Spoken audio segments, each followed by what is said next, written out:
So I'm sure that you're probably familiar with jelly meatballs. They're pretty popular for cocktail parties and game day parties. Well, today we're gonna put a little monster twist on that famous appetizer. The first thing we're gonna do to make these meatballs is prep the vegetables. We're gonna kick it off with a red bell pepper. I find because this skin can be a little bit difficult to cut through, I like to lay it skin side down, and now I'm gonna cut it into strips. I'm just gonna grab a little bundle, and you're gonna wanna cut it pretty fine because these veggies are gonna go both in the meatballs and in that sauce. So that's it for the red bell pepper. Now we're gonna do the exact same thing with a red onion. Next, we're gonna get into 2 garlic cloves. Give the garlic a good mince. Last but not least, we're gonna add in some fresh Italian parsley. Now let's walk through how we're gonna use all of these goodies to make both the meatballs and the sauce. You're gonna start by adding a little bit of oil to a saucepan. Then you'll add in the onions and the bell peppers, and we're just gonna cook those down until they're good and softened. You'll add in that garlic and cook it for about 1 minute. Add in the parsley, stir it, and we can take it off the heat.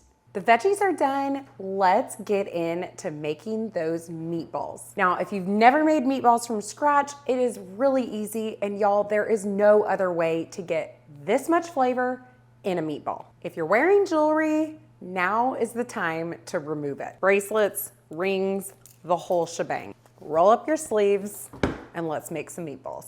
You're gonna start by adding some dry, plain breadcrumbs to a big bowl. To that, we're gonna add some milk. Now goes in 1 egg. This will be the binder. We're gonna whisk it all together. To the mix, we're gonna add our seasoning. I like adding the seasoning now because it will get really evenly distributed once we add our meat. In goes the pepper and some clove. Now we're gonna brighten this meatball up with a little bit of orange zest. Sounds crazy, but trust me, this works. Let's give this another stir. Now we're gonna add half of that veggie mix into the bowl. Not all of it, because you need the other half for your sauce. I'm just using 2 pounds of 80/20 ground beef, and we're just gonna mix it in with our hands until everything looks really good and evenly incorporated into the beef. I'm seeing beautiful veggie speckles all throughout this meat mixture, and it is time to roll the meatballs. I like to use a cookie scoop for perfectly portioned sized meatballs. And I'm just gonna scoop it out and roll it with cupped hands for a perfect round meatball. The next thing we're gonna do is slice up some queen olives. Make sure you get pimento stuffed so you have this spooky looking eye going on here. And now here's what we're gonna do. We're gonna take one of our olive slices and we're gonna press it right into the meatball. And you really wanna try to get it really good in there, because what'll happen is as the meatball starts to shrink up, it'll try to push that olive out and on top of the meatball. So here we have it. They look absolutely terrible, and I could not be more thrilled about it. We're gonna bake these in a 400-degree oven for about 25 minutes until those meatballs are fully cooked through. And while they're in the oven, I'm gonna show you how to make that scary good jelly sauce. You'll start by returning the pan with the vegetables to medium heat. To that, we'll add 1 cup of pepper jelly. You can use green or red. Remember that orange that we zested earlier? Now you're gonna use the juice of that orange. Add it right into the pan.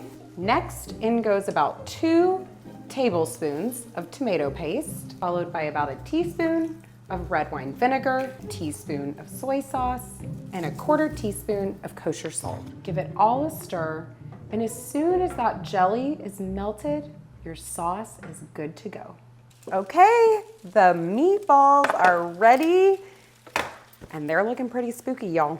Okay, now as you can see, those olives have risen. If we had not taken that extra step to really smush them in, they would be like suspended on top of that meatball. So I am just transferring these meatballs to a clear rimmed cake stand. You could also use a platter. I like to use clear because I love the way that jelly sauce sort of floats across the top and looks translucent, and it's just perfect for a Halloween party. So now we're just gonna take this sauce and spoon it over the meatballs all around. Serve them with some little cocktail skewers. And this is one seriously spooky, really delicious Halloween appetizer. As always, I'll link to the recipe in the description below. While you're down there, go ahead and click that bell to subscribe to the Anthony Kitchen's YouTube channel, where we're always sharing recipes perfect for entertaining. Thank you guys so much for watching, and I'll catch you next time.